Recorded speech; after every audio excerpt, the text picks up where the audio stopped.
Barchaga salom. Super Adobe Illustrator kursiga xush kelibsiz. Bugun sizlar bilan 6-dars va bugun ekranimizda ko'rib turgan murakkab shakldagi illyustratsiyalarni chizamiz. Ushbu ekranimizda ko'rib turganimiz kabi illyustratsiyalarni yuklab olish uchun esa Pinterest saytiga kiramiz va bu yerda bizda post qismi bor. Shu yerga Animal deb yozaman. Animal Illustration. Va har xil illyustratsiyalarni ko'rishimiz mumkin. Mana esa bu darsda mana shu illyustratsiyani tanladim. Bu illyustratsiyani biz Illustrator dasturimizga ko'chirish uchun sichqonchaning o'ng tugmasini bosib, Kopировать изображение deb yozilgan joyga bitta bosamiz va Illustratorimizga kirib, shunchaki Ctrl+V harfini bossak, OK tugmasini bosib, mana shu illyustratsiyani chiqarib olishimiz mumkin. Men bu illyustratsiyani ko'chirib olganligim uchun hozirgi oxirga qo'ygan nusxamni o'chirib tashlab, ishni davom etamiz. Demak, bu illyustratsiyani chizish uchun bugun sizlar bilan darsimizda yangi toolni o'rganamiz va bu toolning nomi Pen Tool. Kelinlar avvalo Pen Tool o'zi qanaqa ishlashini ozgina o'rganib chiqamiz. Pen Tool bizda inglizcha P harfi bilan joylashgan, ya'ni biz klaviaturamizda shunchaki P harfini bosish orqali mana shu toolimizni aktivlashtirishimiz mumkin. Va mana shu toolimizga agar sichqonchamizni olib kelsak, bizda oynachida bu tool qanaqa ishlashi bo'yicha ma'lumotnoma chiqib keladi. Kelinlar ishni boshlashdan oldin o'zimizga yangi artboard chizib olamiz. Bu uchun artboard toolga o'tib, taxminiy o'lchamdagi artboardimizni chizib olamiz. Va endi pen toolni tanlab, mana shu artboardning ichiga xohlagan joyga bir marta nuqta bosamiz. Va e'tibor bersalaringiz, keyingi nuqtaga bosishdan oldin biz xohlagan joyga yo'naltirishimiz mumkin. Mana shu narsalar bizda yo'naltirgich deb aytiladi. Bu narsa bizda erkin holatda siljiydi. Va taxminan xohlagan joyga yana bir marta bosib, qo'yvormagan holatda biz buni tortishimiz mumkin. Bizda ikki tomondan mana shunaqangi ikkita chiziqcha chiqadi. Va bu orqali biz shaklni xohlagancha aylantirib, unga forma berishimiz mumkin. Taxminan mana shunaqa holatda qo'yvoraman va keyingisi mana ko'ryapsizlar, erkin holatda yana xohlagan joyga nuqtamizni joylashtirishimiz mumkin. Misol uchun yana bitta joyga bosib, qo'yvormagan holatda shaklni chiqarib olaman va eng oxirida mana shu formamiz yakuniy holatga kelishi uchun birinchi ochgan nuqtamizga olib boramiz. Bizda Anchor degan yozuv chiqadi va shuni ustiga bir marta bossak, bizning shaklimiz final holatda chizib tugatiladi va biz bunga xohlagan rangni berib olishimiz mumkin. Bu uchun mana bu rangni ustiga 2 marta bosamiz. Color picker bizda ochiladi va xohlagan rangni berishimiz mumkin. Mana ko'rib turganimizdek, bizning ekranimizda mana shu holatdagi shaklimiz chizildi va biz bu shaklni xohlagan formaga keltirishimiz mumkin bo'ladi. Bu uchun biz mana bu yerda joylashgan Direct Selection toolga o'tib olamiz. E'tibor bersalaringiz, bizda nuqtachalar ko'rinib qoladi. Bu aynan biz Pen Tool orqali chizib chiqqan nuqtachalarimizni ko'rinishi va biz bunga aynan o'sha nuqtaga bosgan holatda bu yerda chiqib kelgan chiziqchalarni katta-kichik qilish yoki cho'zish orqali formaga yana boshqacha ko'rinishdagi shaklni, ko'rinishni berishimiz mumkin. Xohlasak mana shu joyini o'zini ushlab olib, bunaqasiga ham siljitishimiz mumkin bo'ladi. Ya'ni bu hammasi bizda erkin holatda harakatga keladi. Shuningdek, Pen Toolning ichida shunga aloqador boshqa qo'shimcha toollar ham bor. Misol uchun, biz xohlagan joyga yana qo'shimcha point qo'shishimiz mumkin. Yana bu nuqtacha. Aytaylik, mana shu joyga nuqta qo'ydim va bu nuqta qo'ygandan keyin Direct Selection tool orqali buni shaklni yana boshqacharoq ko'rinishga olib kelib o'zgartirishi mumkin. Yoki bo'lmasa, buning ichida shuningdek Delete Anchor tool ham bor.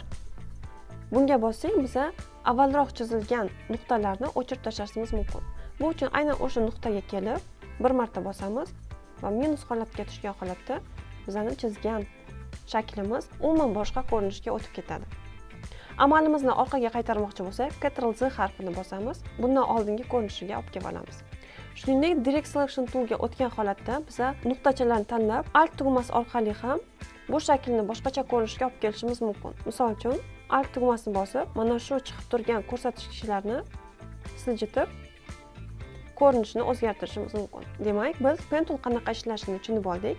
Ana endi Pen Tool yordamida mana shu chap tomonda turgan illyustratsiyamizni chizamiz. Ishimiz osonroq bo'lishi uchun aynan shuni ustidan bostirib chizishimiz mumkin. Pen Toolni tanlab olamiz. Bu yerda bizda hozir fillda turibdi. Filldan biz buni stroke'ga o'tkazib olamiz Va bizda bu yerda rangi ko'rinib turishi uchun rangini oq rangga qo'yib turamiz. OK tugmasini bosamiz. Va taxminan mana shu joydan boshlab chizishni boshlaymiz. Bir marta nuqtani bosamiz. E'tibor bersalaringiz, mana keyingisini qayerga qo'yishni mendan illyustrator so'raydi. Keyingi nuqtani taxminan mana shu joylarga qo'yib, ozgina buni tortaman. Chunki bizda biroz aylanali ko'rinishda bu chizilgan. Va endi ko'ryapsizlar, qayiltirish uchun shunchaki osongina mana shu joydan davom ettirishim mumkin. Shu tartibda chizishni davom etamiz. Mana shu joyga kelganda, agar biz qayiltirmoqchi bo'lsak, ko'ryapsizlarki, agar bu yerda nuqta bossak, mana bunaqasiga aylanasi umuman boshqacha shaklda chizilishni boshlaydi. O'sha uchun Ctrl+Z qilib orqaga qaytarib olaman. Mana shu joydan biz kesib tashlab, buni tekis tushirishimiz kerak. Kesib tashlash uchun Alt tugmasini aynan mana shu oxir marta chizgan nuqtaning ustiga bir marta bosamiz. Va ko'ryapsizlarki, bizda endi bu yana qaytadan erkin holatda chizishni boshlaydi. Nuqtachani keyingi joyiga qo'yamiz va biroz tortamiz. Keraksiz joylarda esa Alt tugmasi bilan kesib ishimizni davom ettirishimiz mumkin.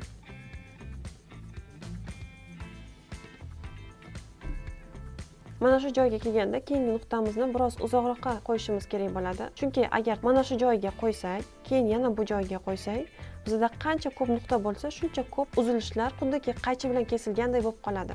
Bizning ishimiz esa tekis va chiroyli chiqishi uchun iloji boricha pen tool bilan chizayotganda kamroq nuqtalar qo'yishimiz kerak. Ctrl+Z bilan orqaga qaytarib olaman va mana shu joydan boshlab taxminan mana shu joylarga nuqtachani chizib tortaman. Tortib bemalol xohlagan ko'rinishga to bizga mos keladigan shakl chiqqunicha buni o'zimiz siljitishimiz mumkin. Bu yerga kelgandan keyin ko'ryapsizlar, mana bu joyiga tekis ketmayapti. O'shaning uchun mana shu joyda yana biz kesib boramiz Alt tugmasi bilan va keyingi nuqtani chizishni boshlaymiz. E'tibor bersalaringiz, ko'ryapsizlar, menda xatolik ketdi. Sizlarda ham xuddi shunaqangi xatolik bo'lib qolishi mumkin va bu xatolikni to'g'rilash uchun biz demak yana qaytadan nuqtani kerakli joyga qo'yishimiz kerak bo'ladi. Ctrl+Z harfi bilan orqaga qaytarib olamiz va endi qaytadan mana shu joydan iloji boricha mana shu joygacha nuqtani qo'yib cho'zib ko'ramiz. Ko'ryapsizlarki, bizda shaklimiz to'g'ri mana shu illyustratsiyadagidek chiqmayapti.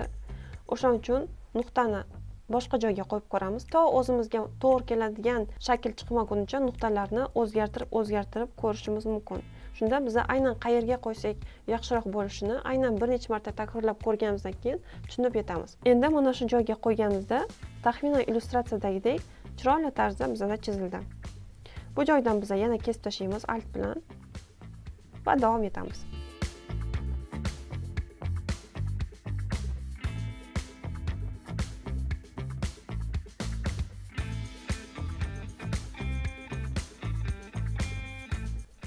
Biz birinchi tulkini mana shu joydan boshlab to oxirigacha chizib olamiz. O'shanda keyin tovuqni chizayotganimizda buni ustidan chiziladi va mana bu aynan qo'l qismlari shunda chiroyli bo'lib chiqib keladi. Oxirigacha chizib olamiz tulkini.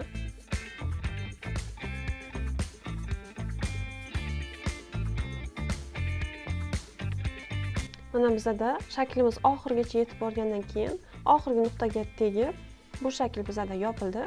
Endi biz buni strokdan fillga o'tkazib yuborishimiz mumkin. Ko'ryapsizlarki, o'sha shaklimiz chiqib keldi. Faqat buni biz hozir chetroqqa o'tkazib turamiz yoki bo'lmasa qaytadan buni biz filldan strokga o'tkazib olamiz. Endi demak biz tovuqning shaklini chizib olishimiz kerak bo'ladi. Hozircha mana shu chizgan tulkining shaklini qulflab turamiz bizga xalaqit bermaslik uchun. Bu uchun layerga o'tib mana shu chizgan shaklimizni topamiz. Paz bo'lib turibdi mana bizda. Mana shu joydan bitta bosib qulflab qo'yamiz va endi tovuqning shaklini chizishni boshlaymiz. Taxminan mana shu joydan boshlab chizishni boshlashimiz mumkin.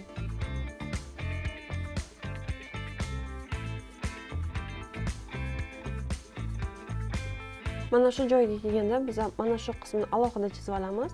Bosh qismini esa alohida chizib olishimizga to'g'ri keladi. Va oxirgi nuqtaga tekkizib illyustratsiyamizni mana shu joyda tugatamiz.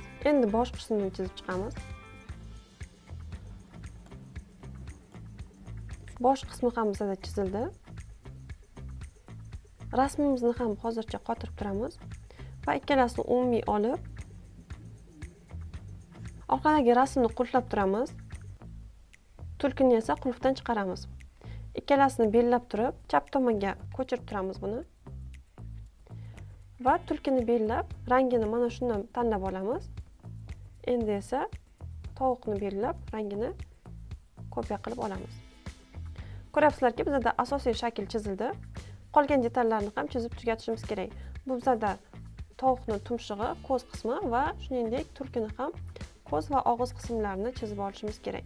Bu uchun qaytadan shaklimizni olib, o'sha joyga olib kelamiz. Ikkalasini ham strok holatga o'tkazib turamiz. Qolgan detallarni ham chizib olamiz.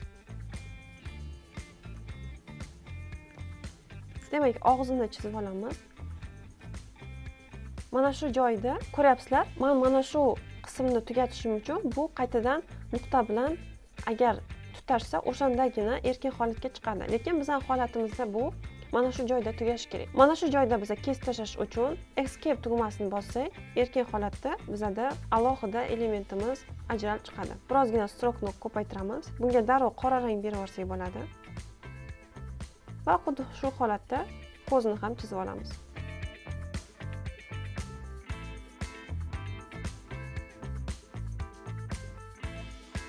Oyoqchalarni chizib olamiz.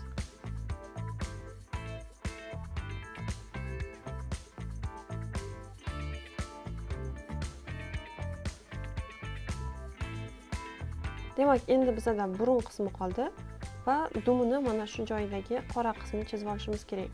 Bu uchun eng oson yo'li mana shu joyga pen tool bilan taxminiy shaklni chizib olamiz.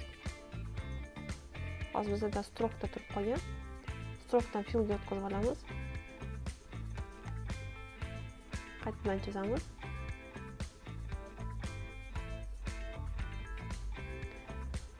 Va mana bu umumiy shakl bilan ikkalasini ushlagan holatda Shape toolga o'tib, keraksiz joylarni Alt tugmasi bilan o'chirib tashlaymiz.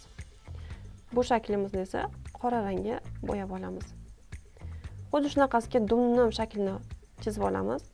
Pen toolga o'tamiz. Tashqaridan xohlagan joyga nuqtani qo'yib, dumining shaklini chizib olamiz. Strokedan fillga o'tkazib olamiz va umumiy shakl ikkalasini bellab, Shape toolga o'tib, yana shunaqasiga Alt bilan o'chirib tashlaymiz. Endi biz qaytadan umumiy shaklni strokedan fillga o'tkazib chiqamiz. Tulkini o'zini olib fillga o'tkazamiz. Tovuqning shaklini o'tkazamiz. Endi umumiy chizgan shaklimizni hammasini bellab olib, artboardimizga o'tkazib olamiz va artboardimizga ham aynan mana shu rangni berishimiz mumkin. Bu yerdan rectangle toolga o'tib chizib olamiz. Rangni shundan beramiz va buni eng oxirga joylashtirib olamiz. Hozircha bu shaklimizni fonimizdagi shaklni qulflab turamiz. Va bu yerdagi qolgan kamchiliklarni to'g'rilab chiqishimiz kerak. Demak, bizda boshi eng tepasida bo'lishi kerak. O'shaning uchun buni tepaga ko'tarib olamiz. Ko'zi qolib ketdi. Ko'zi bundan teparoqda bo'lishi kerak. O'shaning uchun buni ozgina chetroqqa surib turib, shuningdek biz mana shu shaklimizni tezda klaviaturadagi qisqartmalar orqali tepaga chiqarib turib olishni xohlasak, ikkalasini bellab Ctrl Shift va bizda figurniy qavslar bor. Inglizcha P harfini oldida turibdi. O'shani yopilishi bilan ikkalasini bellab olamiz va sichqoncha o'ng tugmasini bosib, eng tepasiga ko'tarib olamiz. Boshini esa qaytadan o'z joyiga qo'yib olamiz. Mana bu shakllarni birozgina qalinroq qilamiz, chiroyliroq ko'rinishi uchun. Va qolgan kamchiliklarni to'g'rilab chiqamiz. Misol uchun mana bu yerda bizda ozgina chiqib qolgan. Shuni to'g'rilash uchun mana shu boshni tanlab turib, Direct Selection toolga o'tib, mana bu joyni ozgina cho'zib to'g'rilab olishimiz mumkin. Shuningdek, mana bu oyoq qismi ham chiqib qolgan. Buni ham biz orqasiga qo'yishimiz kerak. U uchun mana shu shaklni belgilab bir necha marta pastiga tushiramiz. Mana shu amalni tezroq qilish uchun e'tibor bersalaringiz, R-ni oldida klaviaturaning qisqartmasi orqali ko'rsatilgan. Ya'ni biz Ctrl va qavsni bossak, mana shu funksiya ishga tushadi. Men bir necha marta hozir bosyapman. Mana bizada orqasiga tushdi. Va shu yerdek mana shu joyda ham tovuqni ozgina qismi tepaga chiqib qolgan. Buni ham Direct Selection toolga o'tib, aynan mana shu joygacha olib kelib olishimiz mumkin. Endi hammasini belgilaymiz va guruhlab olamiz. Hammasini guruhlab olganimizdan keyin buni artboard bo'ylab tekstlab olamiz va mana ko'rib turganlaringizdek murakkab shakldagi illyustratsiyamiz o'z nihoyasiga yetdi. Mana sizlar bilan 6-darsimiz ham o'z nihoyasiga yetdi. Bugun sizlar bilan Pentool orqali murakkab shakldagi illyustratsiyalarni chizishni o'rganib chiqdik va sizlar ham uyga vazifa sifatida xuddi shu illyustratsiyani takrorlashlaringiz kerak bo'ladi. Sizlar bilan Madina Mavlonova va keyingi darsda ko'rishguncha.